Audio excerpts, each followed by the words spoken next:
नमस्कार दोस्तों, मैं Mamta Sharma classes point YouTube channel पर फिर से स्वागत करती हूँ आप सभी का। दोस्तों, आज की इस वीडियो में हम पढ़ेंगे कक्षा 10 की हिंदी पाठ्य पुस्तक क्षितिज भाग 2 से काव्यखंड का पार्ट नंबर 3, जो कि कवि देव द्वारा रचित है। कवि देव द्वारा रचित जो आपकी पुस्तक में जो आया हुआ है उसमें सवैया है और 2 कवित्त हैं।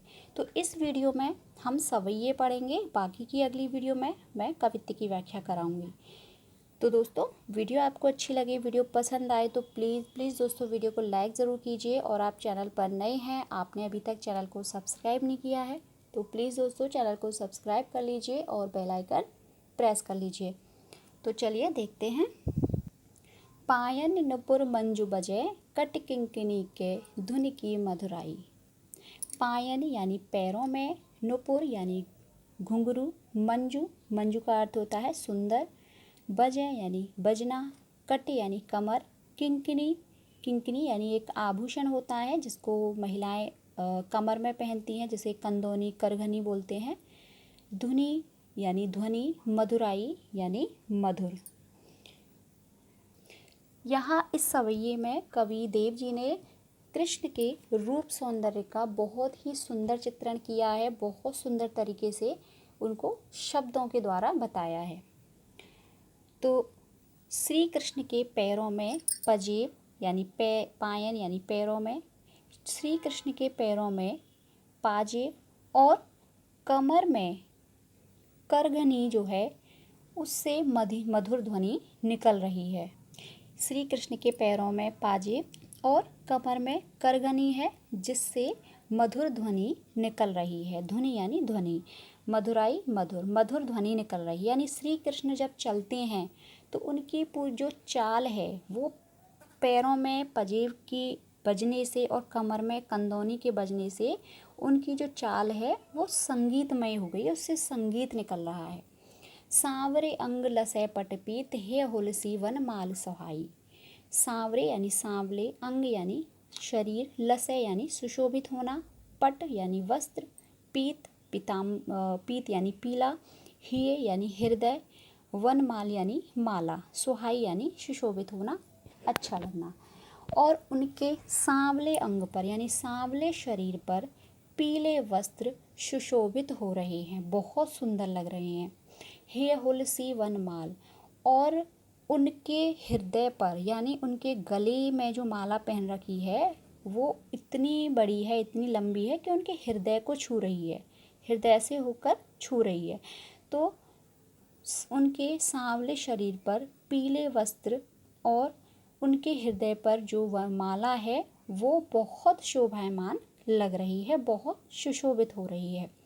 माथे किरीट बड़े द्रग चंचल, माथे यानी माथे पर, किरीट यानी मुकुट, द्रग यानी नयन, चंचल यानी चंचलता, मंद यानी धीमी, मुख चंद, चंद यानी चंद्रमा, मुख यानी मुख, जो मुख है वो चंद्रमा के समान है, और जुन्हाई अर्थात चांदनी। माथे पर मुकुट है और आँखें, द्रग यानी आँखें बड़े हैं यानी बड़ी बड़ी हैं, यानी उनके माथे पर मुकुट है और आँखें बड़ी बड़ी हैं और उनमें चंचलता है। मंद हंसी, मुख चंद जुन्हाई, और उनके चंद्रमा के समान मुख पर चांदनी फैली हुई है। चांदनी किसको बोला है? उनकी मुस्कान को। तो कवि कह रहे हैं कि उनके माथे पर जो मुकुट है और आँखें उनकी बड़ी बड़ी हैं और चंचल हैं, यानी उनमें चंचलता है। और उनके चंद्रमा जैसे मुख पर, मुख चंद यानी चंद्रमा जैसे मुख पर उनकी मंद मंद हंसी चांदनी के समान लग रही है। यानी चंद्रमा जैसे मुख पर जो उनकी मंद मंद हंसी है वो चांदनी के समान लग रही है, कि उनके चंद्रमा जैसे मुख पर उनकी मंद मंद हंसी चांदनी के समान फैली हुई है। जैसे चंद्रमा जैसे मुख पर चांदनी फैली हुई हो, यानी चंद्रमा की किरणें फैली हुई हों। जय जग मंदिर दीपक सुंदर, ब्रज दूल्हा देव सहाई। जग यानी संसार, दीपक यानी दीपक आप सभी जानते हैं, दिया। ब्रज दुल्हा, ब्रज यानी श्री कृष्ण ब्रज में रहते थे तो उनको ब्रज दुल्हा यानी ब्रज का दूल्हा कहा गया है। देव कवि के लिए आया है। सहाई यानी सहायक हों, सहायता करें। तो जैसे एक दीपक मंदिर में जलता है, वो रोशनी देता है ना, पूरी रोशन करता है। तो देव ने जो है यानी कवि देव जी ने कहा है कि जिस प्रकार एक दीपक पूरे मंदिर में प्रकाश एवं पवित्रता का प्रतीक होता है, यदि जो मंदिर होता है उसमें दीपक जलता है तो वो किसका प्रतीक है? प्रकाश का और पूरी पवित्रता का प्रतीक है। उसी प्रकार संसार रूपी मंदिर में ईश्वर की आभा फैली हुई है। तो सरल अर्थों में देखेंगे कि जग, मंदिर, दीपक। मंदिर किसको बोला गया है? संसार को। और दीपक किसको बताया गया है? श्री कृष्ण को। तो कवि कह रहे हैं कि इस संसार रूपी मंदिर में दीपक के समान सुंदर लग रहे हैं। कौन? श्री कृष्ण। अर्थात इस संसार में श्री कृष्ण यानी इस संसार रूपी मंदिर में श्री कृष्ण दीपक के समान सुंदर लग रहे हैं और दूसरों को प्रकाशमान कर रहे हैं यानी प्रकाश दे रहे हैं। फिर से देखेंगे कि इस संसार रूपी मंदिर में श्री कृष्ण दीपक के समान सुंदर लग रहे हैं, दीपक के समान प्रकाशित हो रहे हैं, जो कि पूरे संसार को प्रकाशमान कर रहे हैं, पूरे संसार को एक उज्जवल आभा दे रहे हैं। श्री ब्रजदूलह देव सहाई। और कवि देव कहते हैं कि जिस प्रकार श्री कृष्ण पूरे संसार को प्रकाशमान कर रहे हैं, वैसे ही कवि देव कहते हैं, कामना करते हैं कि श्री कृष्ण सबके सहायक बने यानी पूरे संसार के सहायक बने। तो पूरे एक बार इसका पूरे का हम चारों लाइन पंक्तियों का अर्थ देख लेते हैं कि पाँव में पजेब है और कमर में जो करघनी बंधी हुई है, उससे जो मधुर मधुर ध्वनि निकल रही है वो बहुत शोभायमान लग रही है यानी बहुत मधुर है, दिल को एक सुकून सा देती है।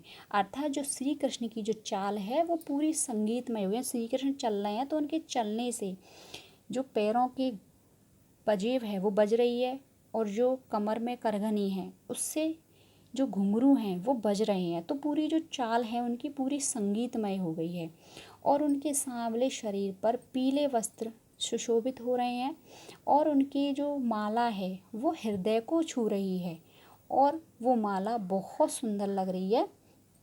माथे किरीट यानी उनके माथे पर मुकुट है और उनकी आँखें बड़ी बड़ी हैं जिनमें चंचलता है और उनकी मंद मंद हंसी, उनकी जो चंद्रमा के समान मुख पर उनकी मंद मंद हंसी चांदनी के समान लग रही है कि जैसे चंद्रमा के समान मुख पर चांदनी फैली हुई हो।